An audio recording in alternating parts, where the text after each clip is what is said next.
Hello everyone, welcome back to our channel. Good morning, good afternoon, good evening.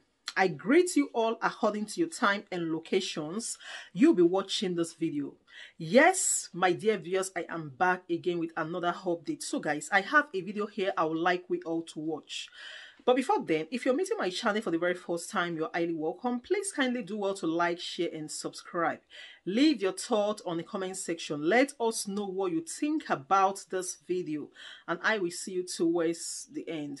Because right now, they are spreading it on social media everywhere.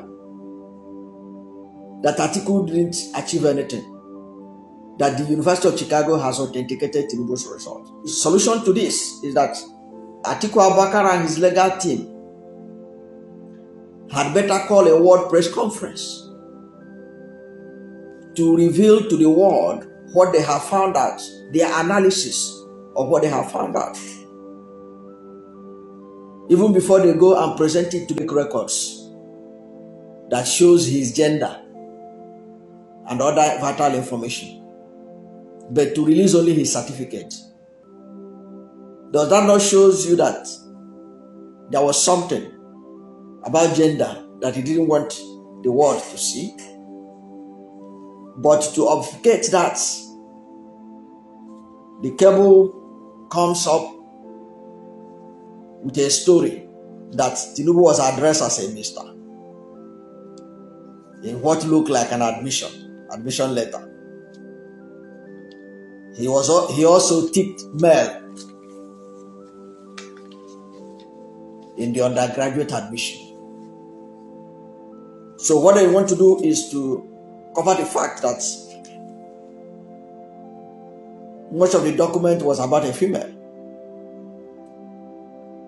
So the cable wants Nigerians to believe that, forget about those who are talking about that it was a female that owns the certificate, or that got the admission to Chicago State University, that it was indeed a man, because he was addressed as a mister.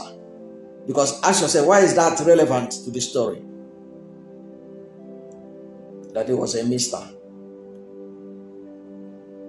That he ticked male in the admission application form.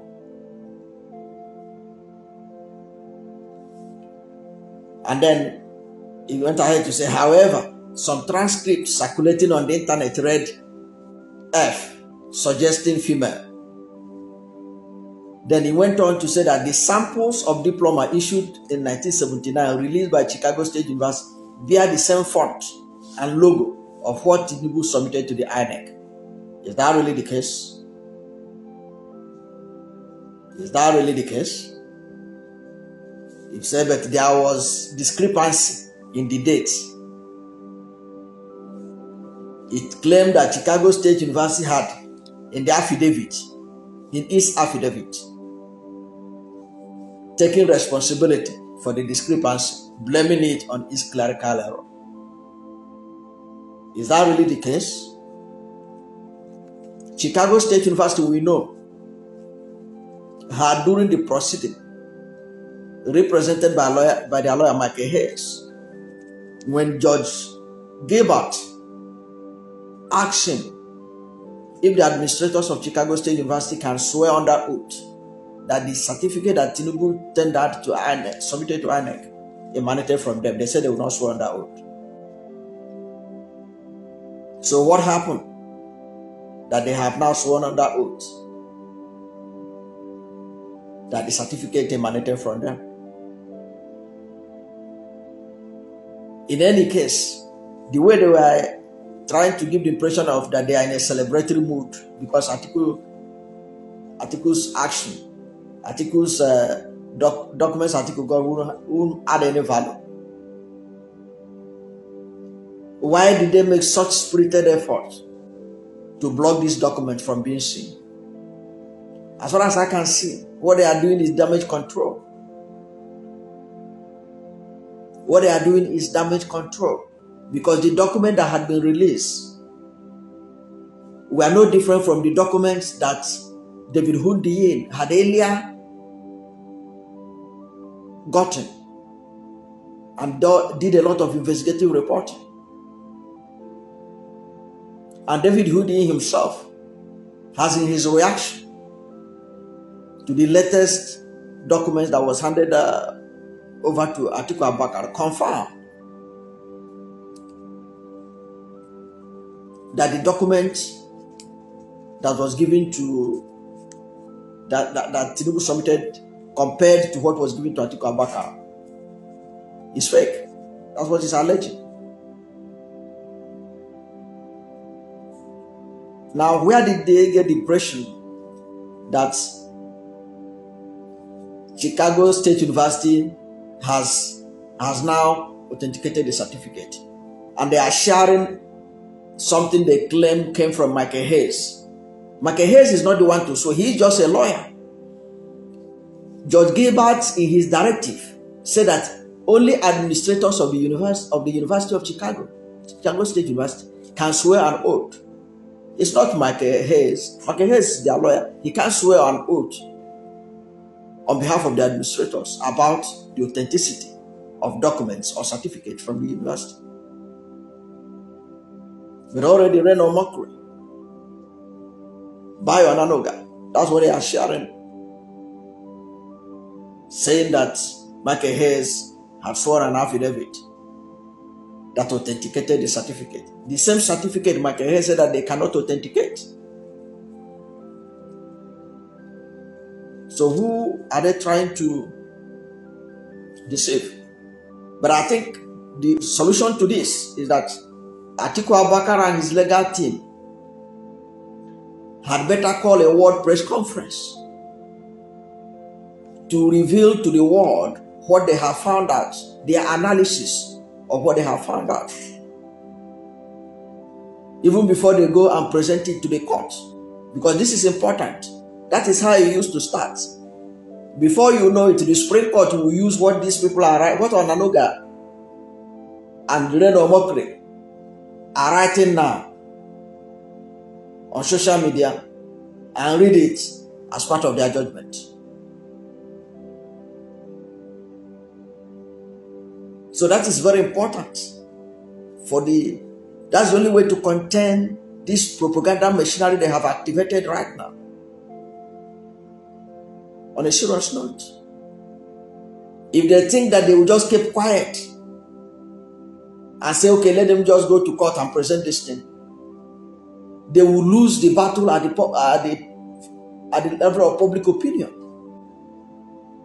Because right now, they are spreading it on social media everywhere that Atiku didn't achieve anything, that the University of Chicago has authenticated Tinubu's result.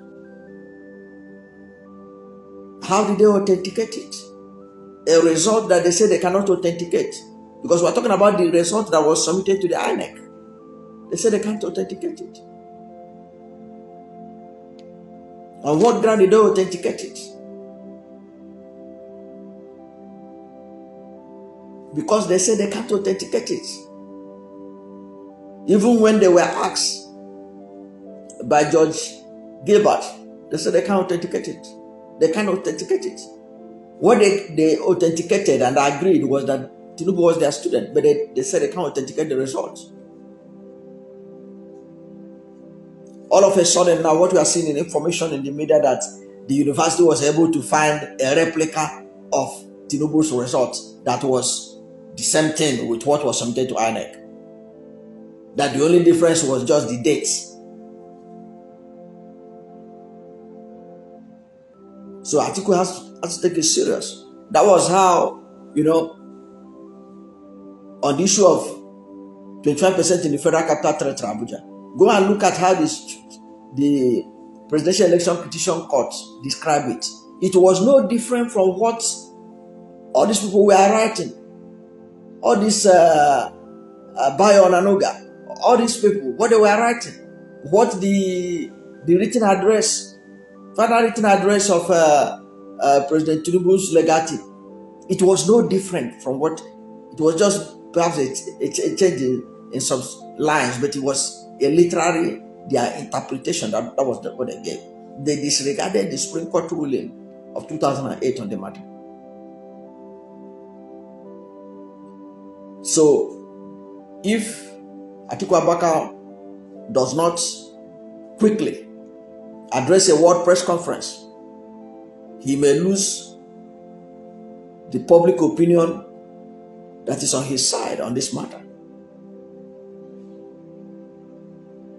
Because, to be frank, the media is literally in the pocket of the present administration. That is why that you are going to see that all the headlines about this matter is that the certificate was authenticated, or certificate authenticated, certificate authenticated. That's what we're going to see. In fact, David Hundiyin was so fed up with the headline coming out of Nigerian news media on this matter that he said some unprintable thing about Nigerian journalists that I don't have to repeat here.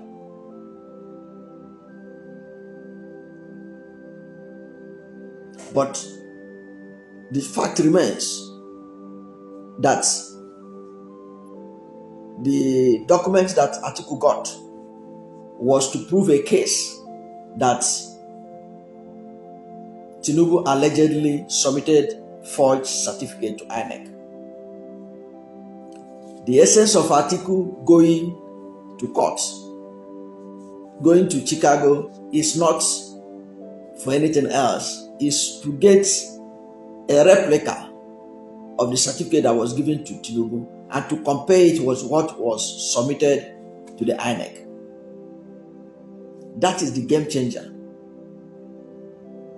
And those who have had the opportunity of examining the two documents, David Hundiyin and others, are insisting that what was submitted to INEC was allegedly forged. Now, between David Hundiyin and Reno Omokwe and Festus Keyamo and Bayo Onanuga, who do you believe? Given the amount, the investment of time, energy, or resources that David Hundiyin has done in this investigation of Tinubu's academic records. So forget about the propaganda going on right now. Just ask yourself, if these documents are of no value, the way they are presenting it now, that Atiku's documents Atiku got and of no value, why did they make such an effort to stop these documents from getting to the Nigerian public, from getting to the world, to the outside world? Why did they, even in the last minute, they were still searching for justices, appeal judges that will intervene to stop this document from being released? Now that they have been released, they want to give the impression that it doesn't really matter, it doesn't make any difference. Don't buy that propaganda. Don't buy that propaganda. I believe that what David Hundiyin, by his record of research on this matter, his assessment of this issue, should be better trusted than whatever any other person is telling you who have vested interest in this matter. So that is what I want to say here, that disregard all the propaganda, the idea that his certificate was authenticated, that there was no difference between the certificate that Atiku collected from Chicago State University and what was submitted to INEC and all that. That's not true. That's fake news. Don't believe it. Believe what David Hundiyin has said. Don't believe Reno Omokwe. Don't believe Bayo Onanuga. Don't believe Festus Keyamo and all those. Those people are just propagandists who are trying to muddle the water so that people cannot see clearly on what is unfolding. The issue that's about the identity of the owner of the results, of the documents, and the comparison between the 1970